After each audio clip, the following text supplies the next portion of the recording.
เจ้าคณะอำเภอดอยรอวัดพระธาตุเจ้าดอยน้อยที่เคารพอย่างสู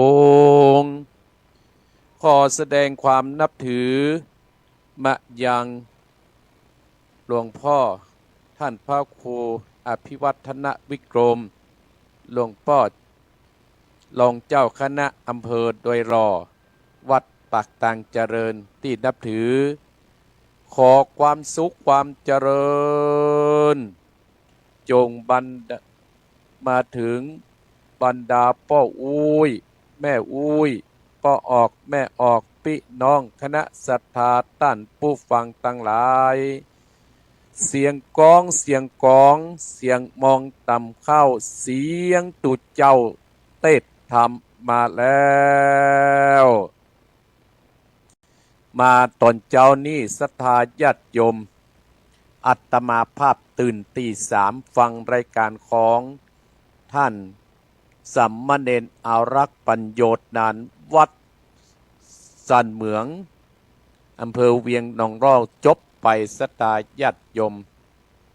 ต่อด้วยอัตมาภาพพระครูวรธรรมนาถ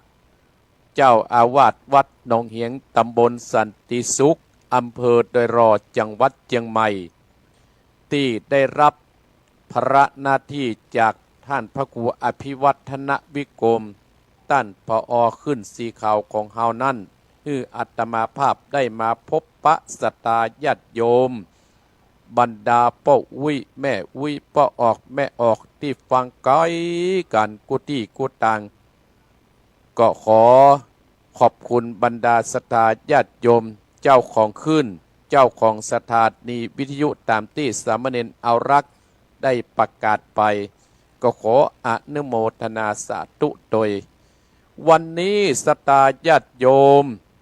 ซึ่งเป็นวันที่15เดือนมิถุนายนพศ2568ตรงกับเดือน9เหนือแฮม5ค่ำตรงกับเจ้าวันอาทิตย์อัตมาภาพนั้นมีบุญแห่งวันหนึ่งศรัทธาญาติโยมที่ได้มาพบปะศรัทธาญาติโยมในวันนี้อัตมาภาพจะได้เอาธรรมเกี่ยวกับเจ้ากรรมในเวรของพระมหาโมกขณะดับเปลวไฟนรกเพื่อจักมาเทศนาศรัทธาญาติโยมได้สดับรับฟังกันซึ่งเจ้าภาพนั้นก็หมายมีศรัทธาท่านเจ้าภาพนั้นก็หมายมีนายอานนท์อภิวงศ์บ้านชัยประการแม่ทารบศรัทธาญาติโยมพร้อมด้วยแม่สาวรักษ์พิวงศ์ซึ่งเป็นเจ้าภาพได้ปาการเป็นเจ้าภาพเจ้าศรัทธาตานไปหาพ่อเกิดแม่เกิดเจ้ากรรมในเวรซึ่งนายอานนท์นั้นเปิ้นเป็นลูกของแม่วิสาวรักษ์แม่สาวรักษ์เนาะศรัทธาญาติโยมก็ขอให้การทำงานรับลื่นเนอะศรัทธาญาติโยมแต่ทำนี่อย่าเตะตี5ป่ายเพื่อเนอะศรัทธาญาติโยมวันนี้อัตมาภาพเพื่อบ่ให้เสียเวลาศรัทธาญาติโยมอีพ่ออีแม่พี่น้องคณะศรัทธาญาติโยมอัตมาภาพก็ขอเชิญชวนศรัทธาญาติโยมนั้นเข้าไปไหว้พระพุทธเจ้าเสียก่อนเข้าไปกราบพระพุทธเจ้าเสียก่อนเพื่อเป็นมงคลที่รับที่นอนที่อยู่ที่อาศัยศรัทธาญาติโยมโอ้วันนี้ศรัทธาญาติโยมเข้ามาแม่สีทรเปรมจิตเข้ามาแล้วโดเข้ามานักหนาปาป้านโอลำปางก็มีชัยประการก็มีนครศรีธรรมราชก็มีปทุมธานีก็มีโอ้อนุโมทนาสาธุเนอศรัทธาญาติโยมเนาะเอาละเนอศรัทธาญาติโยมไหว้พระเสียก่อนเนาะเอาตื่นเนอตื่นเจ้าได้หลายตื่นควายได้น้อยเนอเอาศรัทธาญาติโยมกราบหมอนเนอถ้าประกาศหมอนก็นอนฟังไปก็เป็นมงคลที่รับที่นุ่นที่นอนเนอจะไปละอัตมาเนอเปิดไปในรถก็เป็นมงคลเปิดไปในตุบกัดก็เป็นมงคลเนอเปิดกลางเตินก็เป็นมงคลจะไปเปิดแหงเนอละอ่อนยังบ่ลูกเตื้อตีซี่เกิงอยู่ศรัทธาญาติโยม ตีซีเกิงอยู่อัตมาภาพจะอยู่กับอีพ่ออีแม่พี่น้องคณะศรัทธาด้านผู้ฟัง6 โมงศรัทธาญาติโยม6 โมงก็จะเป็นรายการของท่านอาจารย์วรรณชัยวัดพุทธศรีคีรีศรัทธาญาติโยมเพื่อมือเสียเวลานอศรัทธาญาติโยมเอาไว้พระเนออะระหังสัมมาสัมพุทโธภะคะวา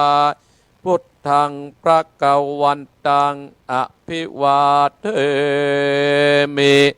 กาบสุวาคาโตภะคะวะตาธัมโมธัมมังนัมมัสสามิกาบสุปฏิปันโน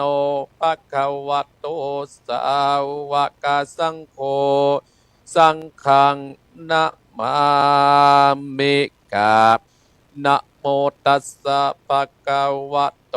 อะระหะโตสัมมาสัมพุทธัสสะนะโมตัสสะ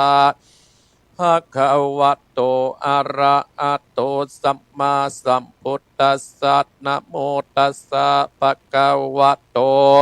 อะระหะโตสัมมาสัมพุทธัสสะพุทธังสรณังคัจฉามิธัมมังสรณังคัจฉามิสังฆังสรณังคัจฉามิตุติยัมปิพุทธังสรณังคัจฉามิตุติยัมปิธัมมังสรณังคัจฉามิตุติยัมปิสังฆังสรณังคัจฉามิตติยัมปิพุทธังสรณังคัจฉามิตติยัมปิธัมมังสรณังคัจฉามิตติยัมปิสังฆังสรณังคัจฉามิอิติปิโสภะคะวะอะระหังสัมมาสัมพุทโธวิจจาจัตตานะสัมปันโนสุขโตโรกะวิโตอนุตตโตโพธิสัตตัมมัสสัตตติสัตตาติวะมนุสัตตังพุทโธภะคะวะติสวะคาโตภะคะวะตาธัมโมสันติติโกอาการิโกเอหิปัจจิโกโอปะนะยิโกปัจจัตตังเวทิตาโพวิญโยอิติสุปฏิปันโนภะคะวะโตสาวกสังโฆอุจจุปฏิปันโนภะคะวะโตสาวกสังโฆยะยะปฏิปันโนภะคะวะโตสาวกสังโฆสามิจิติปันโนภะคะวะโตสาวกสังโฆยะติตังจัตตติโพธิสายุกันิอัตตาโพธิสาปุกกะราเอสะภะคะวะโตสาวกสังโฆหุนนายโยปะหุนนายโยทักกิตโยอัญชาเตกะระนิโยอนุตตรังบุญญาเกตังโลกัสสาติสาธุสัตโตปะปัญญาปะตะนิสัมจิตตัสสะตุปะปัญญาปะตะมีวัดเวทล้อมบิติยาปะตะมีอ้อมล้อมดะวังดีสีตะปะตะมีบังออกดาบเมตตาปัตตมีปะเปตังปืนตานะปัตตมีเป็นปืนตั้งต่ออุเบกาปัตตมีก่อเป็นเบียงสัจจะปัตตมีแวดระวังดีเป็นไม่เต้าขันตีปัตตมีกายเป็นออกดาบบังนาไม้และปืนไฟอาทิตตานาปัตตมีปับไปจุแองแกงแรงปับมุกมานปีสังไปเปรตทุกตะเตนางตอดนีอาจารย์เสือเหมือนปันอยู่กวางน้ำนาตีกวางตอกกวางแตกติฟองนานองนานอกเป็นเกาตอกดอกไม้มาปูจาปะเกณฑ์ใจสัตตานปะพุทธังเลยจุกมาไปโพดโยงมาอนุญาตโพดผู้กาเตติดีแม่โทษเดดีออกมาติดมวยผมอยู่ข้างทาดจังไรขาดข้างงาสับพ่นตีนพ่นนับนาทีลงพระพายขออับตับเต้าปะยามานเอาอาปุนกัวกับยกมือตุ้นหัวใส่กาวผู้ขาดนี้ชื่อว่าเป็นลูกศิษย์พระพุทธ ธเจ้าตนมีบุญสมปันอันมากพระพุทธเจ้าจึงตั้งพระปัญญาปัดามิไว้เก้าจานตั้งไว้ตั้งนาก็ได้กะจานตั้งไว้ตั้งหลังก็ได้กะจานตั้งแต่หัวถึงตีนก็ได้เก้าจานตั้งแต่ตีนถึงหัวก็ได้เก้าจานเส้นว่าลูกปืนจักมาเสมอเปืนปนเสร็จก็จักบอกมากะได้กับพระเจ้าก็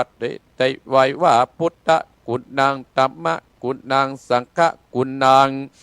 พุทธอินตาธรรมอินตาสังฆอินตาสะเมตโตดัดนี้ผู้อยู่เดือดน้ำอยู่กำเป็นดินการการละเนกเกิดเติงถึงคุณพระปิตา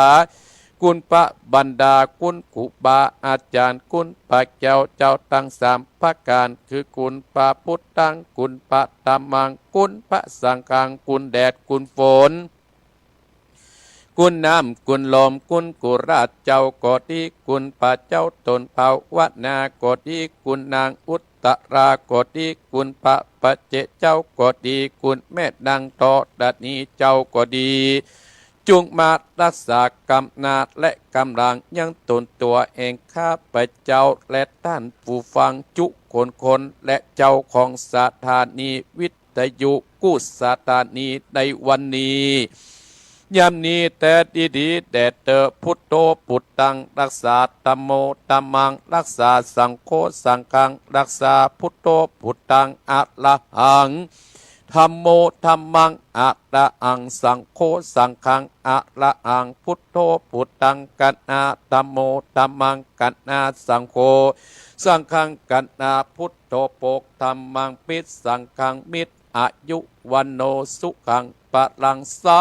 ธุสัตตุอมทิพสะมังสะดับเตียนกาวัดบาทลุกเป็นเปลวไฟ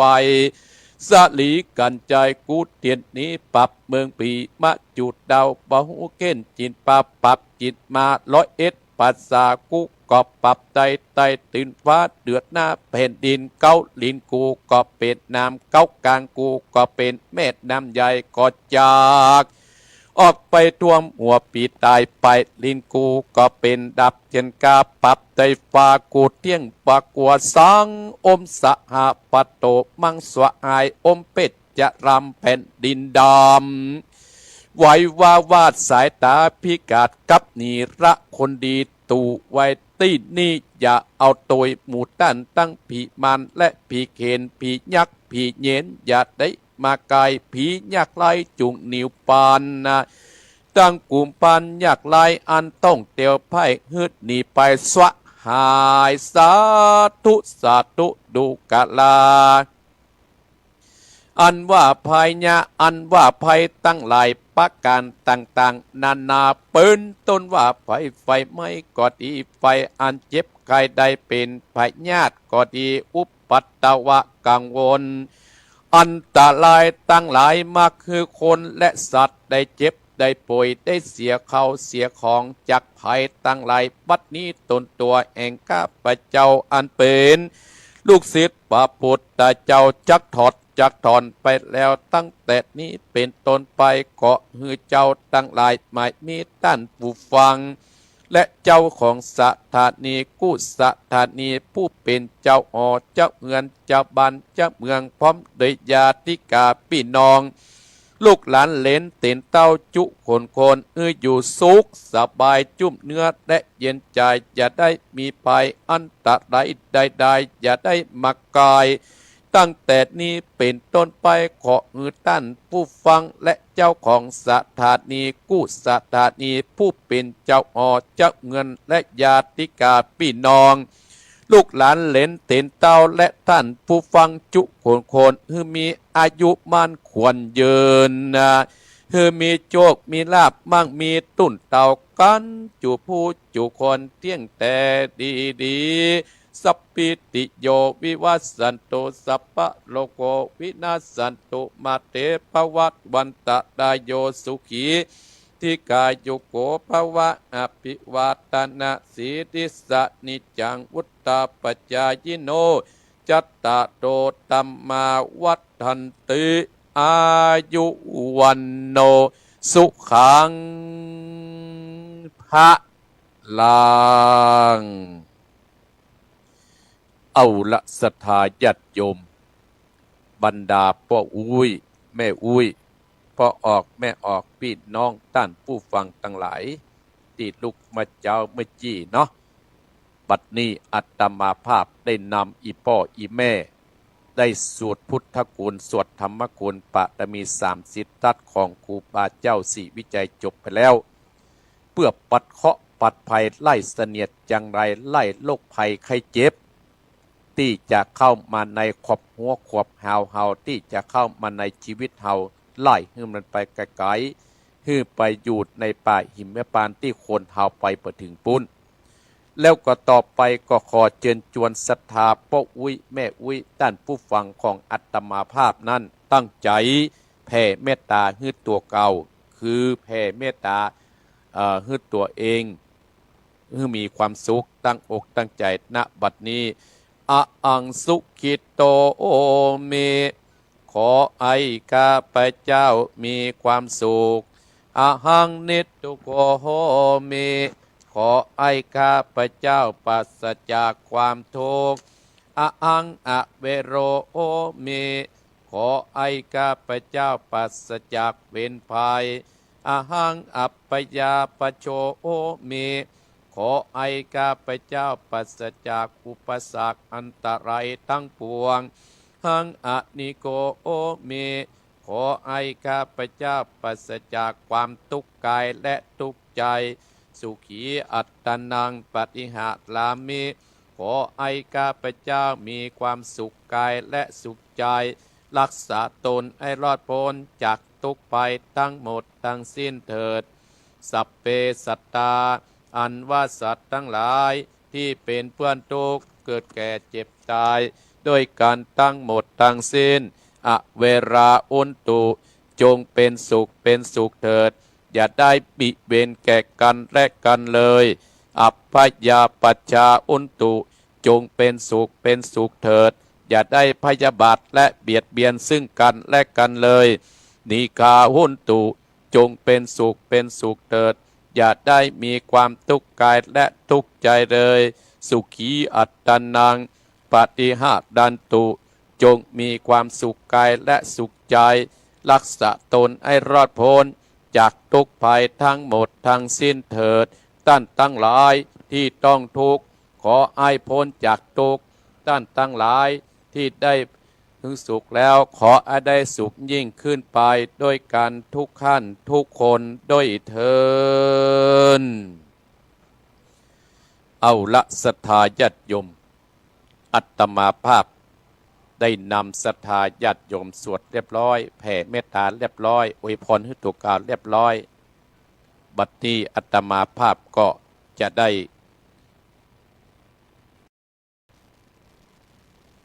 พูดถึงเรื่องอานิสงส์แห่งการสวดมนต์ที่ป่าอีพ่ออีแม่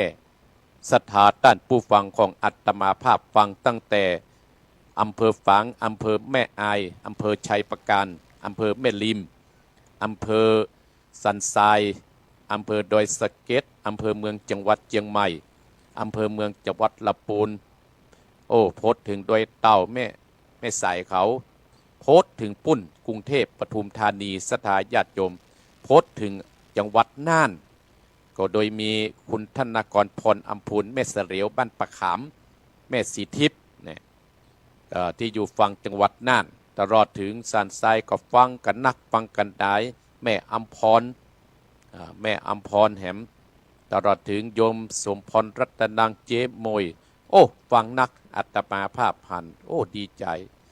พดมาจอมตองก็แม่ต้อยเขา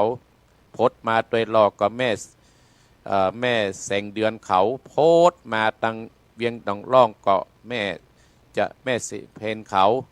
คนชู้ชีวิตแม่น้อมเขาก็ดีไปตังปุ่นลีก็ปุ่นแม่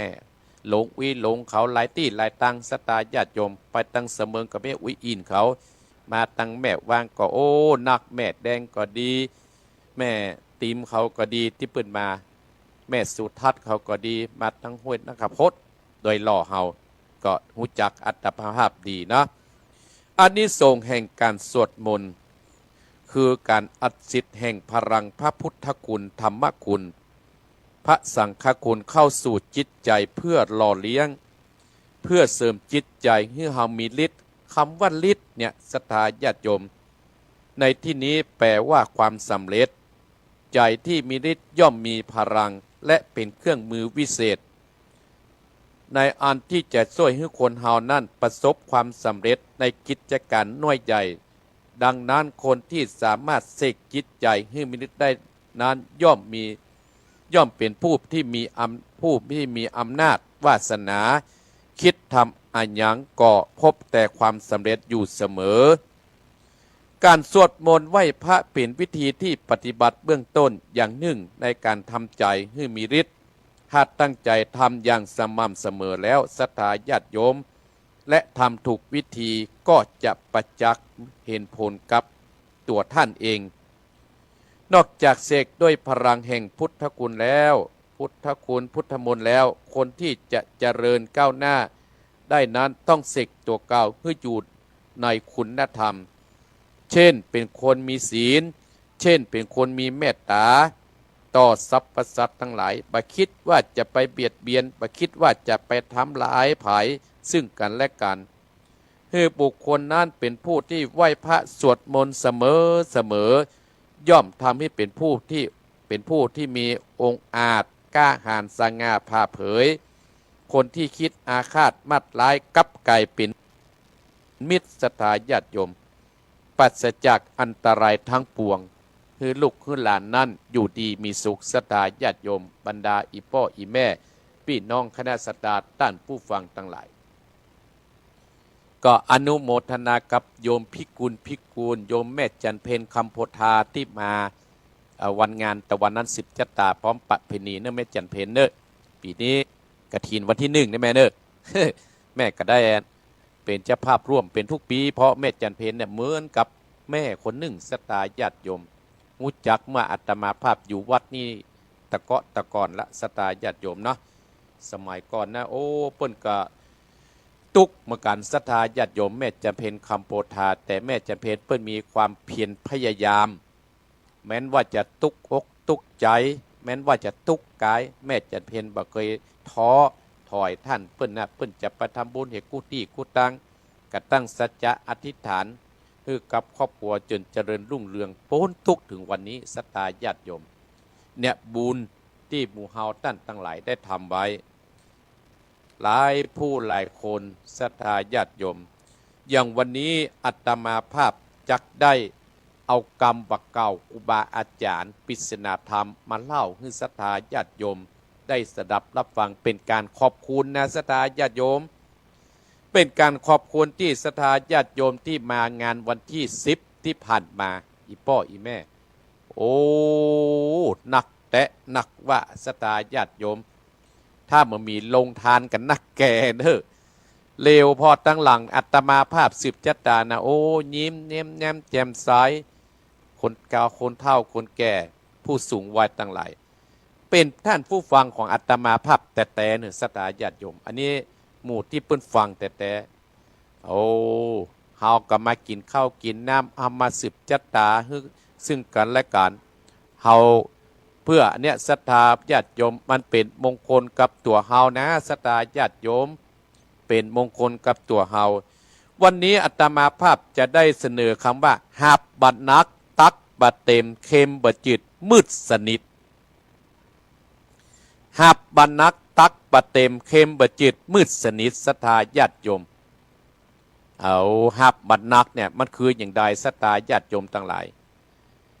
เอาน้ำคุมาหาบก็ยังว่านักอยู่ศรัทธาญาติโยมหาบมันนักเนี่ยองค์สมเด็จพระสัมมาสัมพุทธเจ้าเฮานั้นตรัสบอกว่าหาบคุณงามความดีเมื่อเฮามีชีวิตอยู่ศรัทธาญาติโยมถ้าเป็นลูกนั่นน่ะเป็นลูกที่ดีของพ่อของแม่บ่ฮื้อพ่อแม่น่ะได้หนักอกหนักใจถ้าเป็นผัวที่ดีของเมียบ่ฮื้อได้เมียน่ะหนักอกหนักใจถ้าเป็นเมียนั่นก็บ่ฮื้อผัวได้หนักอกหนักใจก็คือหาบคุณงามความดีศรัทธาญาติโยมความดีเนี่ยมันตึงบัดนักศรัทธาญาติโยม แต่ความดีนั่น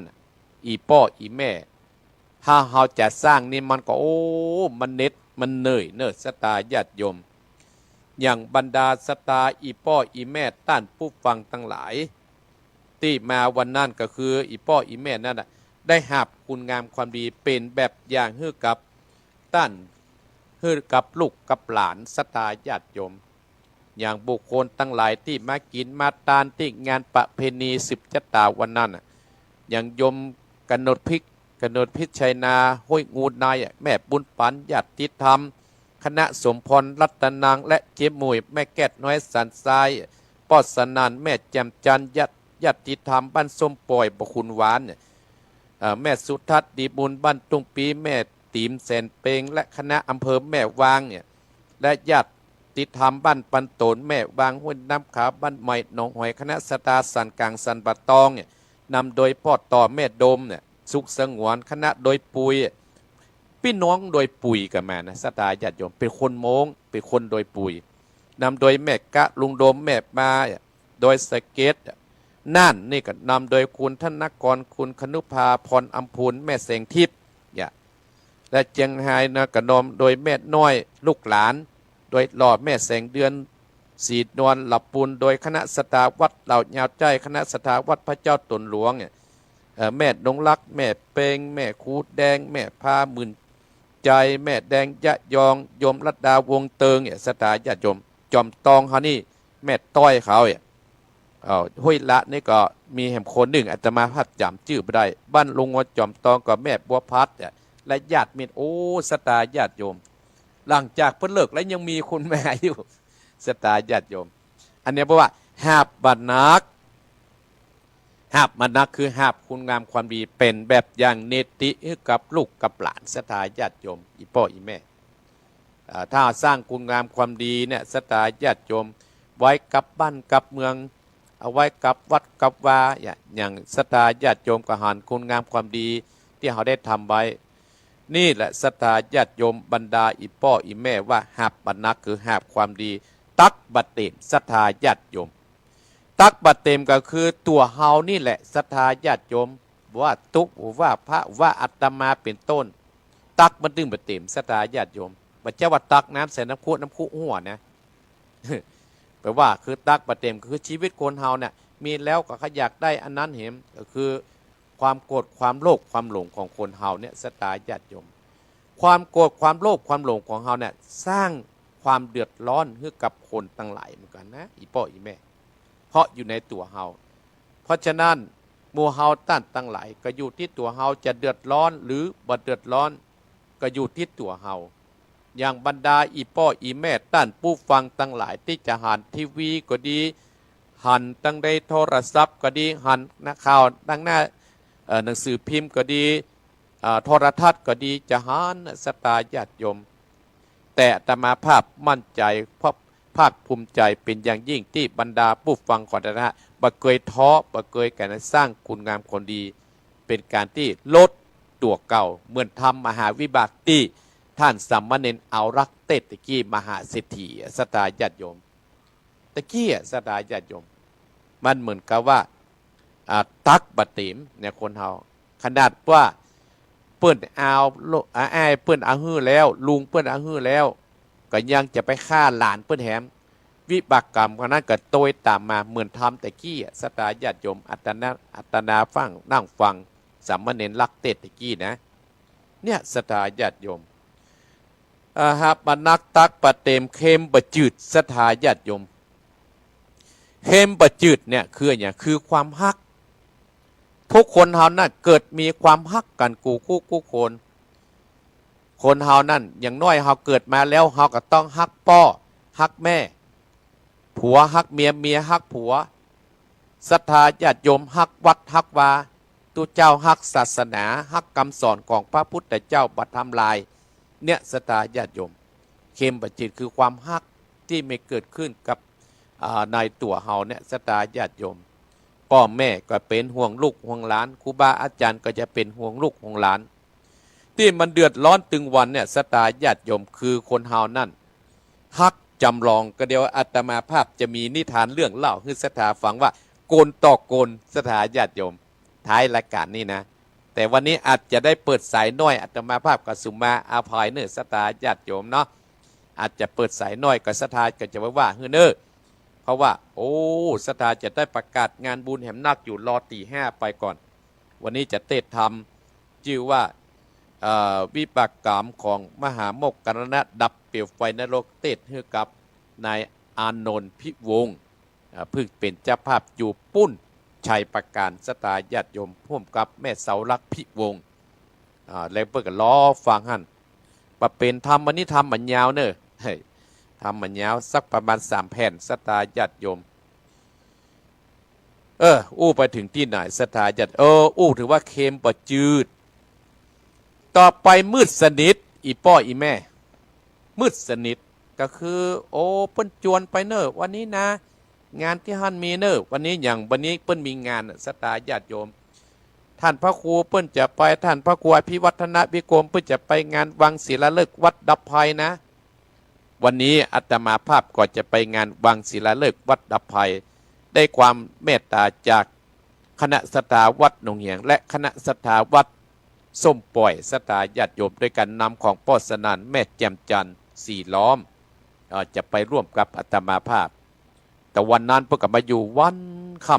ำป่าสถามาลดเหลืองสถาญาติโยมก็เพิ่นว่ามีความสุขอาตมาภาพก็ยินดีโดยมีงานวัดส้มปล่อยอาตมาภาพก็จะเป็นต้องไปช่วยหมอ ก็บุญต่อบุญสถาญาติโยมโดยจิตใจอันบริสุทธิ์อย่างวัดเรายาวใต้อาตมาภาพก็เหมือนวัดปี่วัดน้องสถาญาติโยมอาตมาภาพมีการเมียนโอ้เปิ้นกับมานักด่าป่าป้านมาดาเครื่อง10จะตาเป็นวันค่ำเอาลงทานมาแห่มสถาญาติโยมโอ้อันนี้เปิ้นว่าเนี่ยถ้าคนเฮาเนี่ยบ่ได้อยู่ด้วยกันนะสถาบ่ฮู้จักกันบุญเก่าที่เฮาได้ทำไว้เนี่ยอีพ่ออีแม่เฮาจะบ่ได้เจอกันนะอย่างวันที่18เนี่ยสตาญาติโยมวัดส้มปล่อยตำบลบุคุณวานก็จะมีงานสรองตาตั้งท่านเจ้าอาวาสในงานทำบุญพระครูใบติกาเวลาบ่ายโมงสตาญาติโยมเพิ่นมีดนตรีมีซอเนอะอาตมาภาพก็จะปล่อยอยู่เพราะว่าพ่ออาจารย์วัดส้มปล่อยเพิ่นมานิมนต์อาตมาภาพแล้วจะได้ร่วมลงทานกับพ่อสนั่นแม่แจ่มจันทร์โดยอันนี้ก็อนุโมทนาที่มาบอกบุญในครั้งนี้โดยเนาะอาตมาภาพนี่ก็ถ้าศรัทธาญาติโยมมาบอกเนี่ยอาตมาภาพไปนะศรัทธาญาติโยมจะไปวันแต้หรือว่าวันรองหรือหลังงานต้านนะแต่มันจ้าเพราะว่าอาตมาภาพนั้นขับรถก็บ่ได้อีพ่ออีแม่เนาะจะต้องเปิ่งปะอาศัยคนขับรถหากก็ต้องเสาะกาละเวลาบางคนก็ว่าโอ้ท่านพระครูอย่างมากกำเดียวกับปีกอ่ะก็เพราะว่าตุเจ้าภาระหน้าที่มันนักเนี่ยสตาญาติโยมอาตมาภาพว่าหับบรรนักก็คือสร้างคุณงามความดีสตาญาติโยมอย่างอีพ่ออีแม่ที่มางานวันนั้นเนี่ยที่อาตมาภาพมาตะกี้ตักบะเต็มก็คือตัวเฮาเข้มบะจิตคือความฮักมืดสนิทสตาญาติโยมปึ๊ดจวนมันตึงปล่อยเนี่ยเจ็บแข้งพ่องเป็นห่วงลานพ่องเนี่ยมาช่วยวัดพ่องโอ้ไปก่อนเตอร์ไปก่อนเตอร์สตาญาติโยมแต่บ่ได้สร้างคุณงามความดีสักกรรมเนี่ยสตาญาติโยมบรรดาอีพ่ออีแม่พี่น้องคณะสตาท่านผู้ฟังทั้งหลายที่ได้เปิดเครื่องวิทยุรับฟังในตอนเช้านี้ก็ดีเนอะเฮาเกิดมาแล้วสตาญาติโยมคุณงามความดีนั่นถ้าเฮาบ่สร้างนี่นะสตาญาติโยมมันก็จึงไม่มีไผสร้างคือเฮามันบ่ใจแบ่งปันการเมืองสตุ้งสตางนะสตาญาติโยมถ้ามันสร้างแต่มันก็อิดเฮาก็พยายามสร้างถ้าเฮามันสร้างเนี่ยสตาญาติโยมคุณค่าเฮาจากการสัตว์หิ่งห้อยอย่างสุนทรภู่เพิ่นว่างัวควายจังม้าตายแล้วเหลือหนังดุกเข้าแห่งยังเอาใจกันได้จะลงสุดตึงปุ่มและไส้คนเฮายังกินลำอิ่นต้องคนเฮาตายสหายพี่น้องไผ่หมู่ข้องอาไรสุดแต่ตุกพวกเขายังเอาขว้างตุ่มไก่กลัวจักเป็นผีภัยมาจักหลอกได้เนี่ยศรัทธาญาติโยมทั้งหลายความชั่วรีบหนีความดีก็ฮื้อรีบทำแต่แล้วจักหาจัก มีชื่อตึงมีนะศรัทธาญาติโยมอย่างอีพ่ออีแม่ได้ทำไว้เนี่ยชื่อเสียงมันก็จะมีวันนั้นอาตมาภาพไปปุ้นบ้านแม่ริมขี้เหล็กปวดศรัทธาญาติโยมโยมแม่โยมเปิ้นได้เสี่ยงชีวิตแม่บุญศรีศรัทธาญาติโยมพวกบ้านขี้เหล็กบ่โฟนตกปดโทษแม่สีเปิ้นเคยมากินมาตานเนี่ยแล้วเปิ้นตายไปลูกหลานเปิ้นก็บอกอาตมาภาพเลยไปร่วมงานที่ผ่านมา ไปได้สักชั่วโมงป่ายศรัทธาญาติโยมคืนสุดท้าย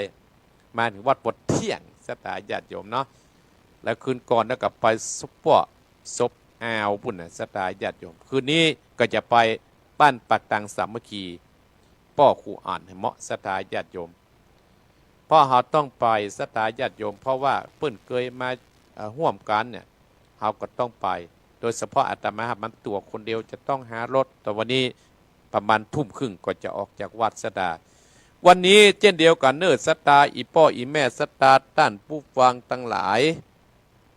ท่านผู้ฟังเนอวันนี้ก็เชิญชวนศรัทธาที่จะไปโดยท่านพระครูอภิวัฒนวิกรมรวมตัวกันที่เปิ้นจะจุกันที่ปตท.แม่วางวันที่15เปิ้นจะไปวังศิลาฤกษ์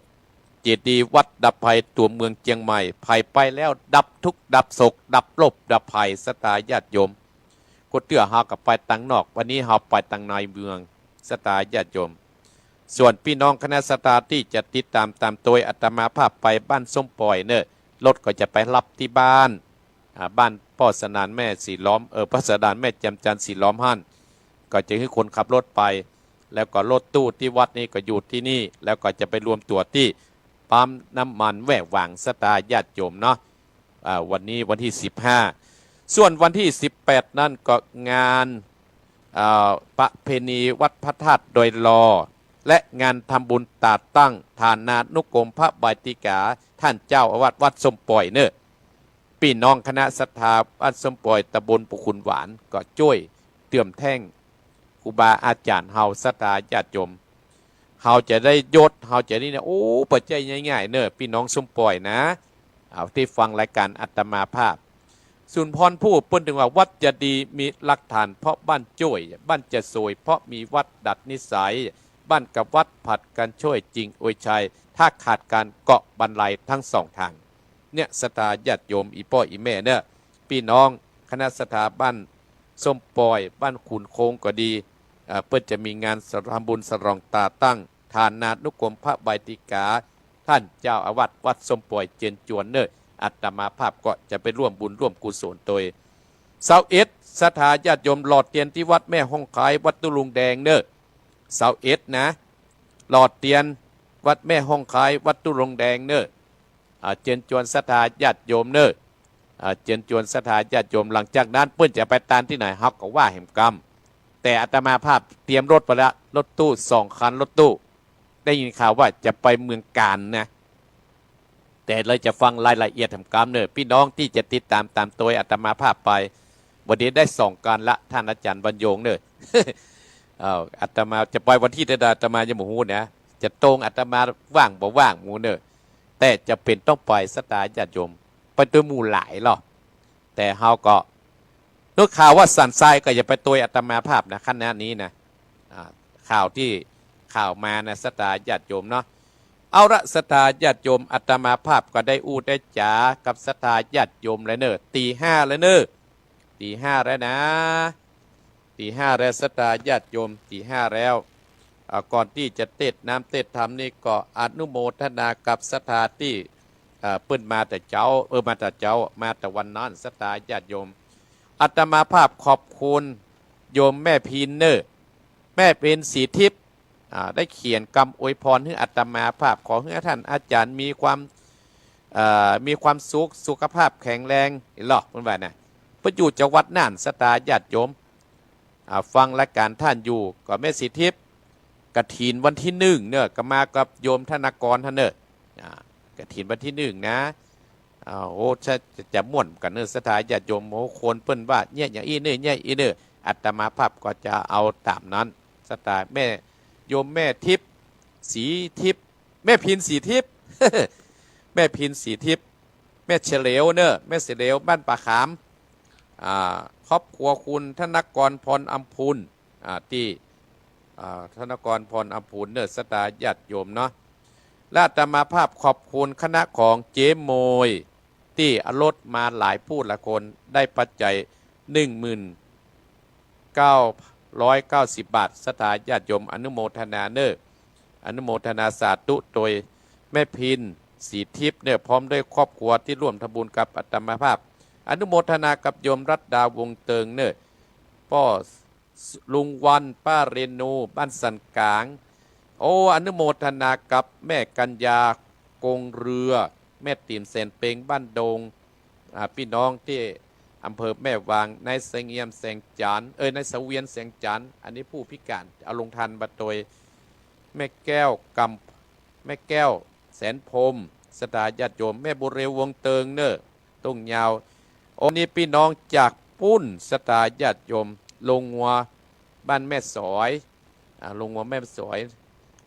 นางสาวรุ่งนักดานนท์กองมูลพร้อมกับแม่บัวพัดอันนี้พี่น้องมาจากเวียงเนื้อสถาญาติโยมชุตินัน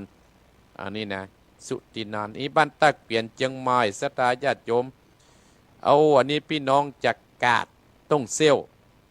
ต้งเซี่ยวอนุโมทนากับมีชื่อว่าพรศรีเป็นเรือนชุมแม่กาหมูปิ้งที่มาหัตถมาภาพอนุโมทนาโอ้อันนี้มาจากโดยปุยลุงเลิศโดยปุยสตาญาติโยมลุงเลิศก็กระถินปีแล้วเปิ้นกลับมาจุ้ยอัตมาภาพป้าโดลุงโดมแม่พาลุงโดมแม่มาขเนออนุโมทนาสาธุอันนี้ป้ออินทร์แม่ละวีวันจิตลักนาทีอันนี้ป้อหมอแม่หมอเชียงใหม่กับแม่เพนคำโพธาอนุโมทนาสาธุเนออันนี้มาจากป้อถนอมแม่บ้านอันนี้แม่เขียวพ่นน้ำขาวโอ้วันนี้ก็มาแม่จันเพนคำโพธาแม่ถีนพร้อมลูกหลานที่มาวันนั้นป้าวุฒิแม่แดงบกขุนหวานเนอแม่วิภาพรนายนักกรบกขุนหวานเนอนี่พี่น้องบกขุนหวานพี่น้องบกขุนหวานส้มปล่อยนั่นนะนายจรัสอันนี้ก็บ้านส้มปล่อยเนอนายจรัสแม่ถนอมศรีวงกรรมบ้านบกขุนหวานเนอวัดเพื่อจะมีงานนายนิกรนางพระดาปิติบ้านบกขุนหวานเนออนุโมทนาลุงมิตรแม่ปทุมกรสิงห์จันทร์บ้านบกขุนบานเนอนี่นะอนุโมทนาสาธุโดยเนอแม่พิมพ์ใจมาบ้านบกขุนบานบ้านสมปอยเนาะพ่อทองคำแม่สุภัทรยาน้อยบ้านบกขุนบานนี่เพื่อจะมีงานอัตมาภาพก็จะไปร่วมอนุโมทนาสาธุโดยเนอตลอดถึงโยมบ้านสันเนียนบ้านฝางคุณธนกรบ้านปะขามแม่พินสีทิพย์อนุโมทนาเนอสาธุต่อไปฟังเทศเนอฟังเทศแล้วเนอสตาญาติโยมเนาะถึงเวลาที่ให้จะฟังเทศแล้วอีพ่ออีแม่เนอฟังเทศเนอโดยท่านเจ้าภาพนายอานนท์พิวงศ์พร้อมกับแม่เสารักพิวงศ์ซึ่งเป็นเจ้าภาพตานไปให้กับเจ้ากรรมนายพ่อเกิดแม่เกิดเนอสตาญาติโยมตั้งอกตั้งใจณบัดนี้นะโมตัสสะภะคะวะโตอะระหะโตสัมมาสัมพุทธัสสะวัตติโลเกสัตตาสัพปัญโยปะพุทธเจ้าตนเป็นที่พึ่งแต่โลกาจันทร์สำรันยังจอดในอารามยอดเจตวันนะอะลัมก็ปารบจะตกอัมเป็นเอจริงเป่าเอเตเตสัตตายังกาตาอันจักกาจิยาไปจัตตาเมื่อนั้นดังอันตถาในกาลยามนั้นเราพระพุทธเจ้ายอดสัตตาอยู่ในธรรมกสัตตานั้นเรามาอาเตนเจ้ามุกกาลาตังปิกุสังกัจเจ้ามวลหมู่ก็มาพร้อมอยู่ฟังธรรมพระองค์คำตนโยดก็เทศนาบทสอนไปก็จักกล่าวถึงสวรรค์จันทร์ฟ้านรก กาอาไปถึงอย่าถึงยิ่งใจโลกใดว่าไปสร้างกรรมไว้สันใดกรรมจักไปตอบใส่ได้ให้แดดดีกันกะดีหยับจากกัดตำบาปกาจังลอยกันกะละภาคตายจากเมืองคนย่อมเอาตนไปบกไม้ในลุ่มไตอเวจีการสร้างกรรมดีบอกกาดมีศีลสะอาดรักษารักษาหมดกันว่าหมดลัดนาจากเมืองคนย่อมเอาตนไปบันดลบันดาลในองฟ้าจันเลิศนิลปันพระจิตนาปานต้นผ่องแผ้วเทศนาแล้วสุดไปพิกุลายมวดหมู่ตั้งสาธุ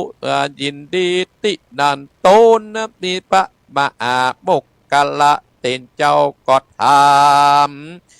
พระปิ่นเก้าสัตตาว่าปันเตพระกวาคะเดพระพุทธเจ้าผู้ขานี้มีความสงสัยว่านรกไก่บอกได้บอกเคยไปหานจักกว้างกี่ปันกี่โยชน์เพศมีกี่โกดไข่หูเขาตะลงวิบากอยู่สันใดข้าขอไปเล็งดูปอข้าแจ้งต่อขิญาขอพระบุญนาตนองค์อาจได้อนุญาตปงวางคือเป็นตั้งแก่ผู้กาได้ไปพอเมืองนาตกกาอาใบเดเตอติดนันซับปัญญูปาพุทธเจ้ายอดสัตตาพิจารณาก็หันเป็นกองดีก็ใครวัติกาต่อยอาจนุญาตปล่อยวางไปตินันปะตนจินใส่บุญใหญ่ติดใจสามันกอดยกมือสากมกราบไหว้พระเป็นเจ้าสัมโหนก้อยโคตตนลาภาคออกจากกันตะกุติอัตตะมีคบค่อยกอดเมียดไว้บอดจาใส่ยองสกสารขึ้นไปบนไปด้วยลงอนอากาศข้ามต้องตัดผู้ป่าข้ามดงนาเถื่อนทองข้ามเต้นตองอิ่มมาปานถึงจักกะวันขอบฟ้าโลกลาเมืองคนก็เอาตนลงไปสู่ที่อยู่อบายอันสัตว์นาโลกไหลเอาไม้ย้อนเปลวไฟใหญ่เผาโลนตั้นมาโมกกัลนาตนอกอาจเบาะละขาดคุณนาได้ปลดสตามวลหมู่อันตะลงทุกยากอยู่อบายก็ปาไปปอดจาสวดมุนกาบัดเดียวดับเปลวไฟโมดนาตกอันจากยกพุงเป็ดออกจากเขตเมืองกีวาเทโรโมกกัลโนนะลันตังโลกุมปิทิสวะอาคิปตินะโมพุทธยะนะโมธัมมายะนะโมสังกายะอิสวะสุกันว่าเปลวไฟนรกดับมอดพระตนยอดสินใสก็เข้าไปในองค์คงเขตโมดนรกใหญ่กว้างอันอยู่ชัดจางอยู่ไม่บาดเลือดปล่อยย้อยแดดแดงฟันหอกดากแดงเสียบตองโคดร้องสันหลังพ่องกะคางขอความช่วยเหลือพ่องกับหมกไม้ตาโดนตัวเป็นคนหัวเป็นวอกเนี่ยหน้ากอกยักกิ้วดิวตาลังกงพ่องก็มีตัวดักมามีหน้าตาเป็นหมาพ่องกอดนาเป็นไก่ตัวนันไซเป็นคนพ่องก็มีตัวตนไหลหลากคางคากหนังลายพ่องกอบตัวเป็นควายแต่เล่าหัวนั้นเต่าเป็นเต่าลังกงพ่องเนื้อตัวพังพลอยเลือดปอดย้อยเป็นสายมีหลายคนละญาหยาบกินเมนสาบปันปีสัตนรกมีหนุ่มเต่าอันพระเจ้าเข้ามากายกอบปาการไปไว้ไข่บัดที่กาดต่อยมีบอดน้อยหลายประการตั้งแต่พระตะดงยานต้นวิเศษมาดลอดเกตอบายขอพระบุญภายจดโยดได้โปรดตากุณนาได้นำมามู่เพศต่างลายพ้นจากอวิจีเดตุตินันตันบะอาโมกกัลนะก่อนว่าเพศมะวันกลับไปเข้าไปไกลตามดูว่าหมู่สูตันต่างลาย ตกอยู่ในเขตอบายกรรมสั่งไม่ตอบใจจึงตกไหลกังกีเพศตั้งหลายหนุ่มเต้าก็เล่าตั้งแต่เก่าสุดไปว่าผู้ค้าตั้งหลายจัดก่อนเกิดอยู่ในเมืองโคนนาใจตะดนจะต่อยข้าสัตว์อย่าน้อยดาดนาลักของคนอื่นมากินมาใจพ่องต่อยไหลหมวดดำปอมเงินปอมกำบาดบดบางลบเอาตาจังแดนนาลบเอาที่วัดวาอารามนะที่เขตของทรงลบเอาเขนปงเขตปัจจาที่สัตนาลบเอาที่สตานเสื้อบ้านลบอักวันและนองอันเป็นของนะโมเอาห้องน้ำอยู่ถมเอาบาปเบาแต่ใส่ตั้งเตียวไตมักกาลบเอามาบอดยานเป็นเขตบ้านของตัวสะพานนาเตียวไตเผาบอกไว้วอดไว้เนี่ยไม่บอดแต่เล่าลักของป่าเจ้าไปขายเอาของพระสงฆ์ไหลบอกไว้ลักเอาคาลักเอาได้นำหนีตั้งของเจดีย์พระธาตุเจ้าอยู่อาวาสของสงฆ์แต่เมื่อตั้งต่อยไฟบอกห้อยตั้งตามป่าประกรรมหยับตายตอบใจตัดโดนแล้ว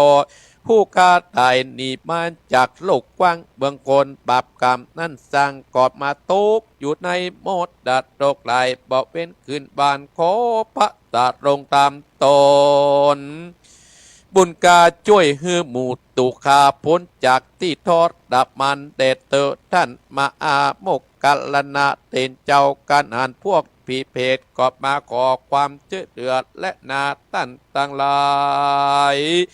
สร้างบาทไว้กับตนอยู่ในโลกกว้างเมืองกลวิบากกรรมไปนรกกอดแดงขึ้นสู่บัดเดียวและมนลาสาธา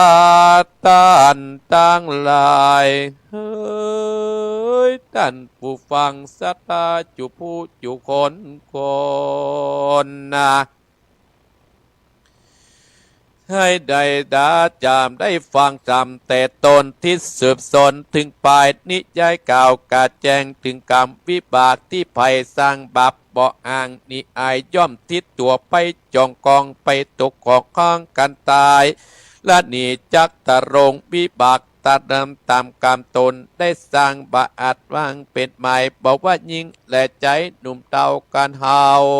นี่เราสร้างแต่ตาตั้งดีเหล็กเบี้ยนหนีตั้งบาปเอาตาเอาโต้นอับตั้งบุญจักหนุนเตรียมกามล่วงล้ำไฟมานได้เจอบานจื่นจอยตั้งไฟห้อยผาดตะนากันกะลาละภาคตายเสียจากเมืองคนย่อมเอาตนไปเกิดจันฟ้าเริดเมืองสวรรค์ไปปันไปรอดเพียงแก่ยอดนิดดับปันดับไปบานน้อยใหญ่ตั้งไปใจหมายขอสาธายิ่งใจหน่อยใหญ่ที่นั่งฟังธรรมตั้งสตานีวิทยุตลอดถึงท่านจะภาพคือนายอานนท์พิวงพ้นจากตังดำเอาไม้เจ็บป่วยใครจะได้มาปานเคาะตัวอ่านกัดกอยอยู่ชื่นจ้อยตีกานายอานนท์ผาธนาใครได้อันใดคือได้อย่างไฟอันนั้นบอนนีไกจากตามขอสมกรรมจุอาดังไปใจหมายขอยิ่งใจหนุ่มเตานิติตังเกาะบางโคมสมเลสเด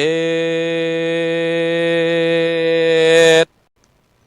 เอาระศรัทธาญาติโยมอาตมาภาพได้เต็ดน้ำเต็ดทำจบไปแล้วโดยมีศรัทธาท่านเจ้าภาพนั่นก็คือแม่สาวรักษ์พร้อมในนายอานนท์พิวงศ์เอตานไปฮือกับเจ้ากรรมในเวรในวันนี้ก็ขอท่านเจ้าภาพได้เป็นเจ้าภาพในวันนี้แล้วก็ขอฮือทำงานฮือรับลื่นเนอะก็อดเอาศรัทธาญาติโยมเนาะเป็นเรื่องธรรมดาก็การสร้างคุณงามความดีก็เป็นที่ถ้าหากตั้งใจแต่ความสำเร็จก็ย่อมจะเกิดกับตัวเฮาศรัทธาญาติโยมพ่ออีแม่เนาะเตี่ยตมาภาพว่าจะเล่านิทานต่อท้ายตะกี้ศรัทธาญาติโยมก่อนที่จะเอาธรรมมาเล่าให้ศรัทธาและเปิดสายต่อไปตี 5:25 นาทีและศรัทธาญาติโยม 5:25 นาทีอัตมาภาพขอขอบคุณศรัทธาท่านผู้ฟังแห่งกรรมหนึ่งโยมกนกพิษชัยนาโยมแม่ปุณปันห้วยงูหน่อยที่ได้มาตั้งลงทานให้อัตมาภาพพร้อมโดยพี่น้องคณะสราทุกที่ทุกแห่งที่มาเป็นคณะโอ้คนปมมิที่อยู่ศรัทธาญาติโยมวันค่ำวันนั้นอัตมาภาพหมดแหงติประมาณ4 โมงนอนหลับตื่นเที่ยงคืนศรัทธาญาติโยมเพราะว่าอายุสังขารอัตมาภาพนั้นอยู่63และศรัทธาญาติโยมตอนนี้63 42 พรรษาก็วัดเท่าก็เหมือนเท่าก็เหมือนนุ่มก็เหมือนนุ่มศรัทธาญาติโยมส่วนพญาตินั้นมันมีแต่ก็มีความอ่อนเพลียเป็นเรื่องธรรมดาถ้าหาพักมันก็ดีขึ้นมาอาตมาภาพก็ขอบคุณโยมกนกพิษชัยนาห้วยงูนายแม่บุญปานและญาติธรรมผู้ใจบุญที่ได้มาวัดอัตมาภาพและโยนสมพรรัตนังเจ๊โมยแม่แก้ดน้อยสันทรายคณะของป่อสนันแม่จำจันญาติธรรมบ้านสมปล่อยประคุณหวานคณะของแม่สุทัศน์ดีมูลบ้านตุ้งปีแม่ติ่มเซนเปงคณะแม่วางคณะศรัทธาบ้านบันโตนบ้านห้วยน้ำขาวบ้านใหม่หนองหอยคณะศรัทธาบ้านสันกลางสันปะตองนำโดยปอดต่อแม่ดมคณะโดยปุยบ้านโมงพี่น้อยบุญปุยแม่อุยกะแม่กะลุงโดมแม่มาเขาโดยสเกตแฮมจากวัดน่านนี่ก็ขอบคุณคุณธนกรคุณคนุภาแม่แสงทิพย์แม่แสงทิพย์จากวัดน่านและเชียงรายแม่น้อยครับลูกเต้าสตาญาติโยมโดยหล่อนี่กับแม่แสงเดือนสีนวลนี่หลับปูนโดยคณะสตาบ้านดาวยาวคณะสตาวัดพระเจ้าตนหลวงแม่นงรักแม่เป้งแม่คูแดงแม่พาหมื่นใจแม่แดงยะยองพร้อมเยอะยมรัตดาวงเติงกระตังหงงัวเนี่ยห้วยละแขมห้วยละเต็งหลับปูนสตาญาติโยมแม่สวยนี่กับแม่บัวพัดพร้อมด้วยญาติเมตญาติธรรมจอมตองกับแม่ต้อยค่ะสตาญาติโยมโอ้นักสดาอัตมาภาพมาได้เอ่ยนามมาก็ขอสุมาอภัยโดยก็คนเฒ่าคนแก่ที่แม้วันนั้นโกเขาวางแผนถึงวันที่1เลยนะพระครูน่ะกฐินเหรอก็อัตมาภาพเอาโคนไปที่ตั้งสถาญาติโยมได้เลี้ยงอีพ่ออีแม่ได้อิ่มนำสำราญนะก็ม่วนอกม่วนใจวันนี้ก็จะเอาเรื่องนิทานจาดกเรื่องโกนต่อโกนมาเล่าให้ศรัทธาญาติโยมฟังในครั้งหนึ่งนานมาแล้วก็มีสระใหญ่หนองใหญ่แห่งหนึ่งอยู่ในป่าเป็นที่อาศัยของป่าเล็กป่าน้อยจำนวนมากศรัทธาญาติโยมต่อมาเป็นฤดูแล้งน้ำในหนองก็แห้งขอดลงป่าอยู่ในหนองนั้นก็ไม่สามารถที่จะกระเสือกกระสนหนีไปที่ไหนได้ก็ไปค่อนก็อยู่ที่น้ำมันเตี้ยโมงหั่นศรัทธาญาติโยมพวกมันกระตังนอนรอความตายป่าหมดนั้นนะกระตังนอนรอความตายไผ่จะเอากูไปปล่อยแม่น้ำใหญ่กันพอตีนบึ้นมันมีศรัทธาญาติโยมในขณะนั้นเองก็มีนกกระยางขาวตัวหนึ่งบินมาเห็นเข้าก็เกิดความคิดจะจับหมู่ป่านั้นกินให้โดยง่ายโดยบัดต้องลงไปจับถึงกลางหนองฮืดตัวป่านั้นฮืดตัวนั้นเปื้อนขี้เปื้อสตาญาติโยม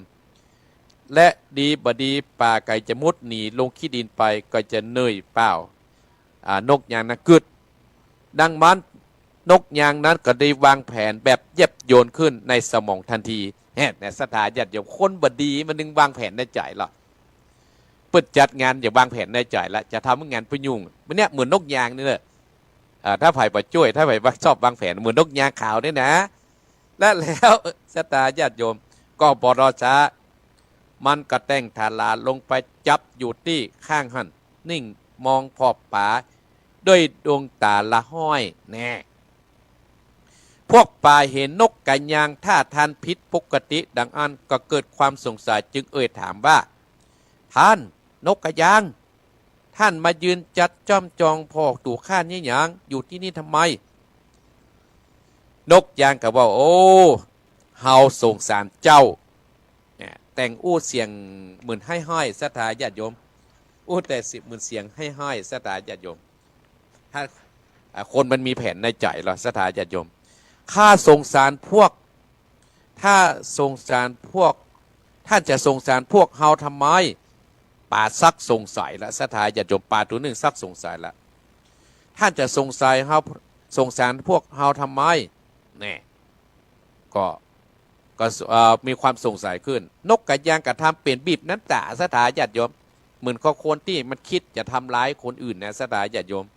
แต่งบีบน้ำตาห้อยกะทำเสียงกระเชาะกระแชะด้วยแรงสะอื้นบอกว่าโอ้เอ้ยพวกเจ้าก็หูว่าน้ำในสระในหนองมันแห้งแล้วนะ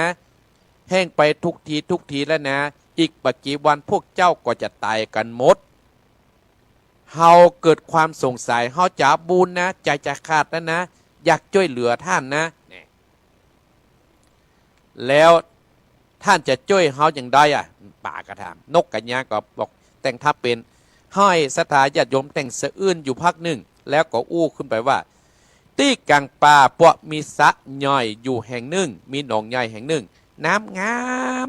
เขียวใสเย็นเต็มไปบริบูรณ์ด้วยมันนึกป่าแห้งหลอดอู้เล่าคือป่าฟังและมีดอกบัวงามอย่างอันอย่างอีจนป่าจะล่มลมเจือนะสถาญาติด้วยความหวานสถาญาติโยมความหวานนี่นะสถาญาติโยมมันเจือด้วยยาพิษแต่เนี่ยได้ยินดังอันพวกป่ากันนิ่งนึกอยู่ไปคู่หนึ่งแล้วก็ดึงทักท้วงขึ้นว่าพวกเราบ่เชื่อท่านหรอกท่านนกกระยังซึ่งแต่จะมาคอยจับเฮากินทุกครั้งเหมือนทุกครั้งที่ผ่านมาโอ้ตะกอนเนี่ยแต่กะแน่นกยางนะพวกเจ้านี่แก่ประวัติศาสตร์จริงเนาะนกยางกระซักขึงขังขึ้นเหมาะสถานความจริงขึงคราวนี้เนี่ยจะกินเจ้ากับกำเดียวแต่คราวนี้ข้าอยากจะเอาเจ้าเอาบุญกุศลนะบัดเจ้าข้าจะสาบานให้ฟังก็ได้สิพวกทั้งหลายศรัทธาญาติโยมต่างหลายอีพ่ออีแม่ดังนั้นเขาก็อู้กันไปอู้กันมาศรัทธาญาติโยมอู้กันไปอู้กันมาพวกป่าก็ได้รับความเงื่อนไขจากนกว่าจะมีป่าตัวใดที่มีกล้าที่กล้าว่าจะไปกับข้าจะปาไปเพราะว่าหนองน้ำมีแต่ก่อยศรัทธาญาติโยมมีป่าตัวหนึ่งบอกว่าข้าขอเป็นผู้เป็นบรรพบุรุษเป็นผู้กล้าหาญเป็นผู้กล้าหาญไปกับนกยางดีกว่าขึ้นบกมาศรัทธากระโดดขึ้นบกมานกยางก็กล้าไปนกยางเจริญก็กล้าไปกล้าป่านั้นไปศรัทธาไปถึงหนองย่อยก็คือไหวเล่นพอสมใจพอสมควรแล้วศรัทธาก็เลยก็ฮ้องว่าป้าหาปิกไปบอกคือจมูกเขาไปป่านะกับปิกมาบอกว่า ปิกมาบอกโอ้แต่เนอมันเพิ่นแบบเนี้ยเพิ่นเอาไปป่วยน้ำเนี่ยเล่าให้ฟังศรัทธาญาติคณะเขายังไม่ได้คบกันเมินเต้นนะศรัทธาญาติโยมเขายังไม่ได้อยู่กันแต่เมินเต้นนะโอ้เจือไปบอกอย่างอันอย่างอี้ศรัทธาญาติโยมไปอู้เล่ากันแล้วลงเจืออะไรกันลงเจือว่านกกระยางนี่เอาแต่ว่าเอาไปป่วยในหนองน้ำเพราะมีต้นไม้ใกล้ๆหนองน้ำหันศรัทธาญาติโยมอีพ่ออีแม่ก็เริ่มต้นนะเอาป่าไปเอาป่าตัวใหญ่ไปก่อนวันตัวและกระแตงแหมวันกับมาบีนมาแหมปลาไปเห็นตัวเป็นตัวจนเรือป่าตัวน้อยจนหนองนั่นมันมีป่าสักตัวศรัทธาญาติโยมมันมีปลาสักตัวเลยเพราะว่านกกระยางเอาไปหมดศรัทธาญาติโยมสุดท้ายก็เป็นอาหารหมดสุดท้ายก็เหลือปูศรัทธาญาติโยมแต่งกับมาบอกคือปูบอกว่าปูประเด็นนะถ้าตัวอยู่นี่ตัวตายเนี่ยประเด็นนกหมูป่านี่สบายแล้วอยู่พวกอยู่หนองน้ำพวกตัวต้องตายเนี่ยดินจะต้องฮัดตัวตายเนี่ยปูก็มาจัดแต่ฮะเพราะปูเพื่อตั้งสติได้ศรัทธาญาติโยมบอกต่างๆนานาปูก็เลยวางแผนโกนต่อโกนศรัทธาญาติโยมลวกตัวลวกเข้าหากันแล้วลวกตัวลวกนะเข้าหากันแล้วศรัทธาญาติโยมปูก็เลยว่าไปกับไปแต่เฮามีข้อแม้เนอะเฮาจะกีมเฮาเนี่ยบิ๊กกีบคอตัวไว้นะได้ล่ะศรัทธาญาติโยมเรียบร้อยก็กีบปูพญาปูก็เอากีมนะกีบคอป่าไปกีบคอป่าไปว่ะกีบคอนกยางไว้ศรัทธาญาติโยมแล้วกับนกยางกับปลาไปกะปลาบินไปบินไปที่ป่าที่หนองน้ำที่ต้นไม้ป่ะไปถึงปุ้นศรัทธาญาติโยมอีพ่ออีแม่ ปู่ก็สังเกตว่ามีแต่ก้างป่าที่เกาต้นไม้ฮะก็เลยถามว่าก็ยังมาฆ่าป่วยลุงหนองน้ำฮะนายมึงเนี่ยลงโกนกูละวันนี้มึงจะต้องเป็นอาหารนะมึงจะต้องเป็นอาหารข้าแน่เจ้าปู่โง่เลาะด่าปู่สถาญาติโยม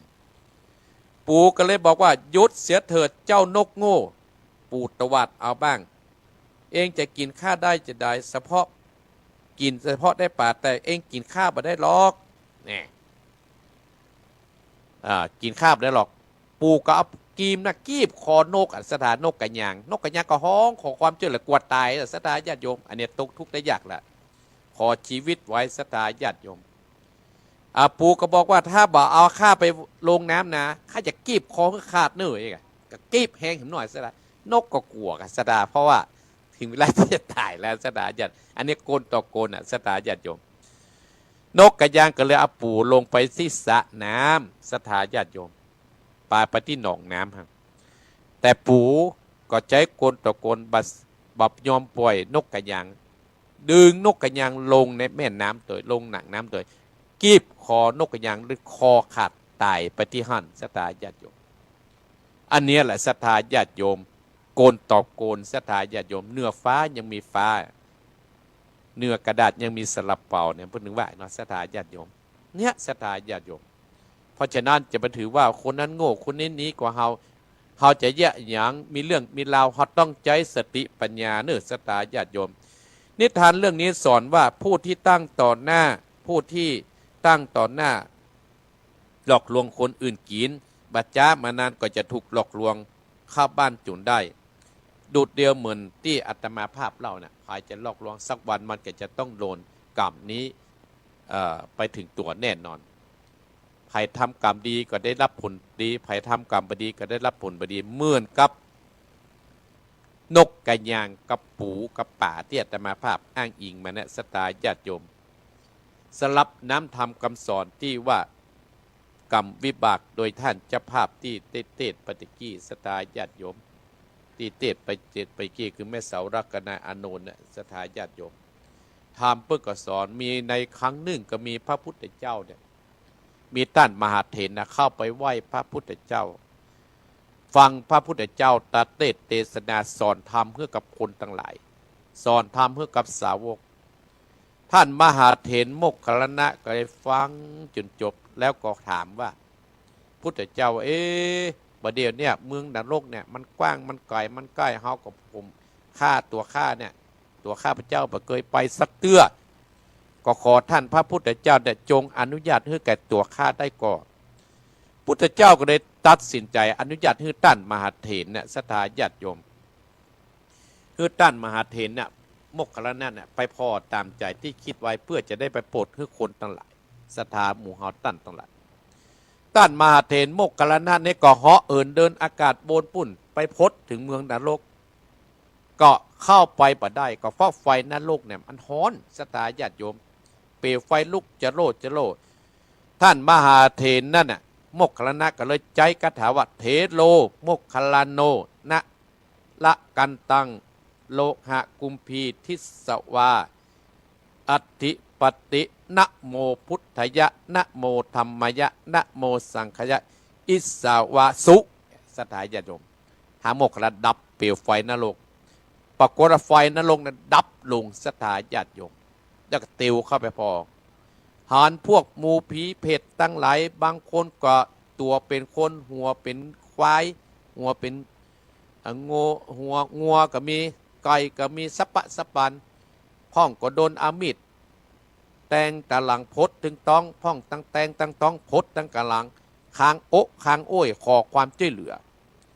พวกผีเพชรตั้งหลายหันพระมหาโมคคัลลานะมหาเถรเข้าไปก็ขอความช่วยเหลือมาขอบอกข่าวโมคคัลลานะก็ถามว่าโอ้สู่เขาอยู่เนี่ยยิ่งอย่างต้องมาอยู่ที่นี่จึงมาตกอยู่ที่นี่ถามต่างๆนะสตาญาติโยมพวกผีเพชรตั้งหลายก็บอกว่าโอ้จัดเมื่อเฮาเป็นจัดเป็นคนนั่นนะเฮาเนี่ยโอ้ได้ทำกรรมบดีไว้นักหนาป้าป้านก็ขอสั่งท่านผ่านมาเถรไปบอกลูกบอกหลานที่อยู่เมืองโคนเนี่ยอย่างอันเนี่ยอย่างอี้ต่างๆนั่นเหมือนทำว่านะสถาญาติโยม เหมือนทำว่าเตี้ยแต่มาภาพเต็ดมาตะกี้เนี่ยสถาญาติโยมอู้ไปยาวเวลาอาตมาภาพก็จะเสี่ยงและไอ้เจก็จะตัดของอลักอาตมาอะไรกันสถาก็ไม่ได้ฟังจะไม่ได้เปิดสายเพราะฉะนั้นก็สถาญาติโยมโหนสุดท้ายโมกขลนะก็เทศนาธรรมกูสิ่งกูอย่างให้มันสร้างคุณงามความดีให้ฮักเสริญศีลภาวนาบุลูกหลานให้ตานตามพวกเขาเหล่านั้นก็คือโปนจากติดตุกติยากกรรมไผ่นักก็ต้องอยู่ต่อไปกรรมไผ่น้อยก็โปนจากติดตุกติยากพุทธเจ้าเลยบอกว่าให้หามันสร้างคุณงามความดียังอีพ่ออีแม่ด้านผู้ฟังทั้งหลายนะที่มันกันนะสร้างคุณงามความดีกันอาตมาภาพขออนุโมทนาศรัทธาด้านผู้ฟังทุกท่านทุกคนที่เปิดเครื่องวิทยุรับฟังที่มางานวันนี้ก็ขอบพระคุณเห็นเป็นอย่างสูงขอบคุณครูบาอาจารย์หันยังไม่ได้บอกเบอร์โทรแต่ศรัทธาญาติโยมเดี๋ยวก่อนโทรเข้ามาแล้วหัน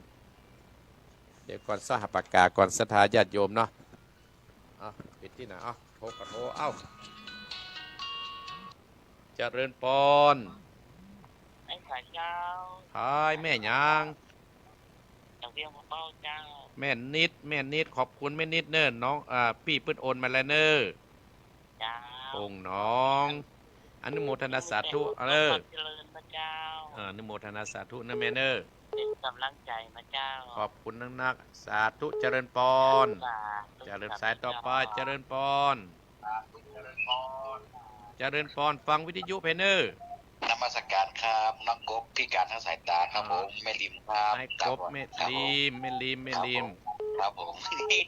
ถ้าฟังอยู่เนอร์ครับผมฟังอยู่นอบุญรักษาเนอร์ครับผมขอบคุณครับเจริญปอนโทษมาบ่ต้องเบิกเขาหูลานเจริญปอนใช่เจ้าครู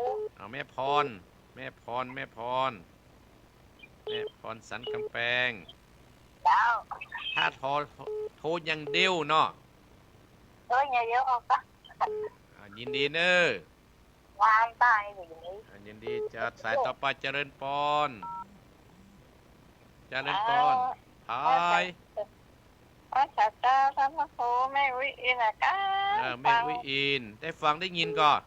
มันมาได้ยินดีได้ยินนะดีได้เรียสมเมิงน่ายินดีเนอการเยี่ยงหูฟังในท่าพระโพธิ์ซ้ำจัดม่วนก็ได้ยินน้อยเดียวเจริญพรนะแม่เนอ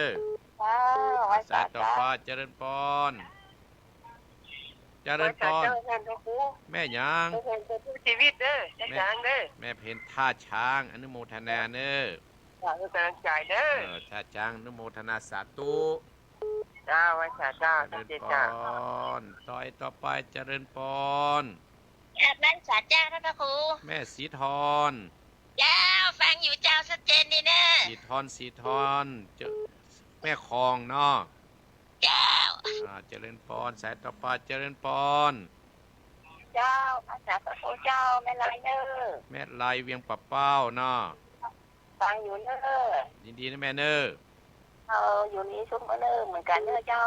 เจริญพรสายต่อไปเจริญพรเจริญพร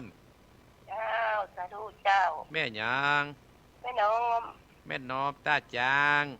เจ้าชัดเจนดีเด้อจางว่า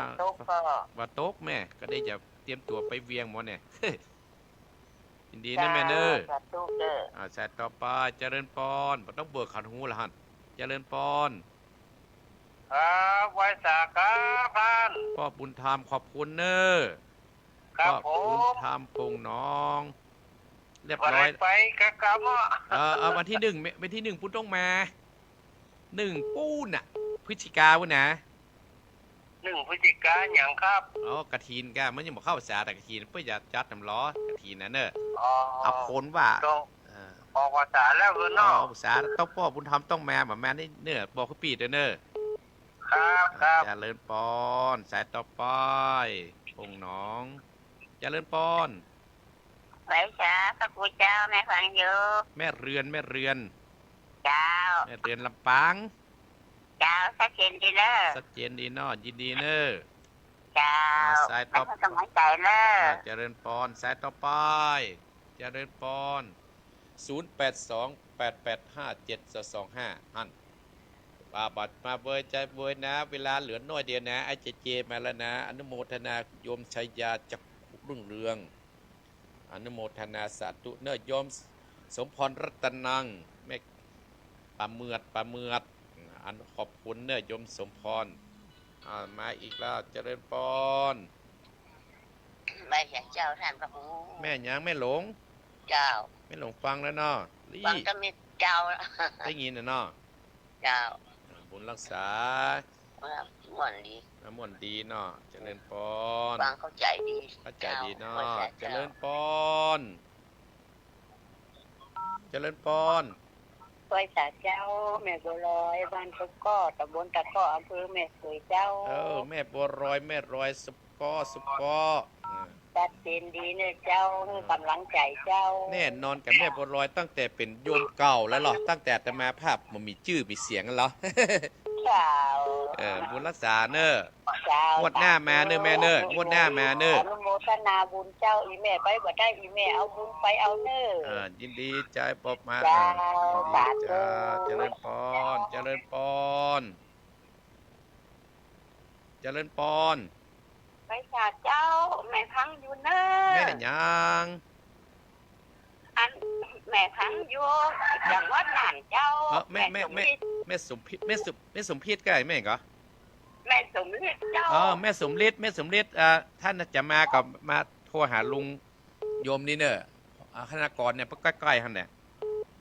สมฤทธิ์ มันไก่กันเจ้า เออ บ้านสันนิหันกับบ้านหน้าเหลียงห้วยม่วงให้น่ะ เพิ่นจะไปฮับฮื้อเพิ่นจะไปโต้ยหาแม่เพิ่นไงน่านเออ เจ้า เออ ใจไป โอ้ ดูน่ะ โยมท่านกรนี่เป็นไล่ฮับหมดอะเพิ่นอย่าเอาอาตมาไปเอี่ยวน่านอยู่ เราจังหวัด เจ้า อยู่เจริญพร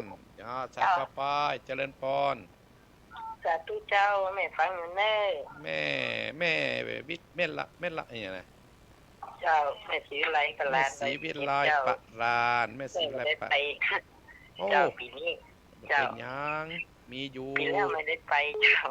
ขอบคุณแม่ศรีวิไลเนอโดยส เจ้า เกต เจริญเจ้าสาธุ เจริญ เจ้า พรเจริญพรเจริญพร ไม่สาครับพระครู โอ้พี่น้องน่านปนัดประเสริฐ ครับที่ต่ำและพังดูตั้งแต่ออกเริ่มมาแล้วครับ ยินดีเนอพี่น้องน่านเป็นหลายคน อันนี้ก็พูดว่าฟังว่าเป็นเรื่องที่ต้องคิดใจที่ต้องเข้าใจเขาจะเลี้ยงเลี้ยงที่นอกน้ำพันก็จะเป็นเจ้าต่อไป หน้ากายินดีเนอก ำลังใจเขาพูดครับเนี่ยเขาพูดได้ดีนี่จะไปบอกว่าลงใจแกบอกเราไปครับเนี่ยสาวการที่จะต้องเป็นองค์ที่ต้องอยู่ครับเนี่ย เจริญพรสายต่อไปเจริญพร สาธุเจ้า แม่ยัง แม่จันสีมาฟังให้เจ้า โอ้แม่จันสีฟัง เจ้า ตื่นหรือยังแม่ เจ้า ตื่นแล้วเนาะ เจอแต่ใบลูกเกียรติ ฟังมากี่โมงแม่พัดก็หายหมดวะ จ้ะกำลังฟังตะกี้เนี่ยเจ้า บุญรักษาเนี่ยแม่จันสี เจ้าสาธุเจ้าสาธุ เอาละศรัทธาญาติโยมรู้สึกว่าเวลาใกล้จะหมดแล้วนะศรัทธาญาติโยมเนาะ